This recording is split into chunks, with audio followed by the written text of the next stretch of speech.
पश्चिम बंगालमध्ये घडलं आणि घडणार आहे असं मला वाटतं. कारण की ज्या पद्धतीनं देशाचे प्रधानमंत्री, देशाचे गृहमंत्री त्या ठिकाणी तळ ठोकून बसलेले होते, फोटो सेशन करत होते.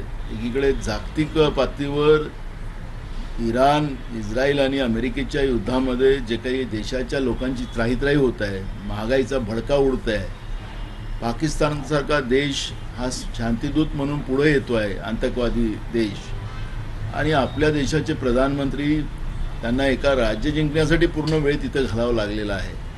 या सगळ्या गोष्टीचं पुढच्या काळामध्ये आणि इतिहासात त्याची नोंद होईल. कारण की प्रधानमंत्री एक राज्याच्या निवडणुकीमध्ये पूर्ण वेळ आणि देश पूर्ण वाऱ्यावर, आणि देशाला ज्या पद्धतीनं आता हार्मुजमध्ये ज्या पद्धतीनं आपल्या जहाजावर जे हमले होतात आहेत आणि त्याच्यामुळे सगळ्या महागाईला आपल्याला आता पुढे जावं लागतं आहे, सामान्य लोक त्याच्या महागाईत भस्म होतात आहेत. अशा या आसुरी जे आनंद प्रधानमंत्री आणि भाजप व्यक्त करायला निघालेला आहे, याचं एक नोंद होणारच आहे पुढच्या काळात. आणि म्हणून मला वाटतं की आता याच्यावर प्रतिक्रिया या निवडणुकीच्यावर मला देणं काही बरोबर नाही. सुरुवातीचे कल आहे.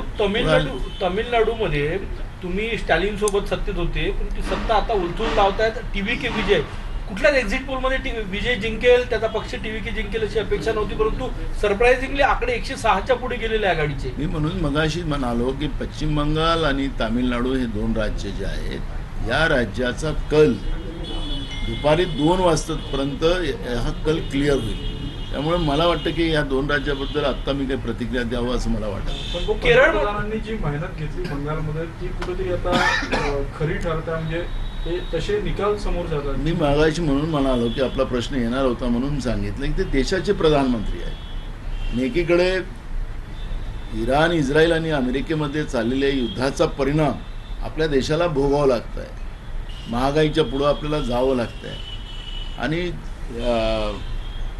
पाकिस्तान आपला दुश्मन देश, तो आज कालपर्यंत आतंकवादी देश होता.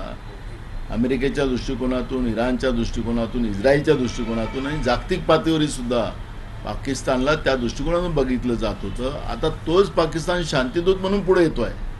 आणि मग याचं सगळं श्रेय देशाच्या प्रधानमंत्री नरेंद्र मोदींनी घेतलं पाहिजे.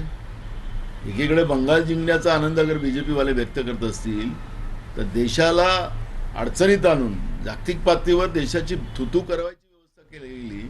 या पाकिस्ताननी नेहमी आमचा दुश्मन देश राहिला, तो पाकिस्तानचा जे जयकार होत आहे, तर त्याचं सगळे श्रेय भाजपने आणि नरेंद्र मोदींनी घेतलं पाहिजे.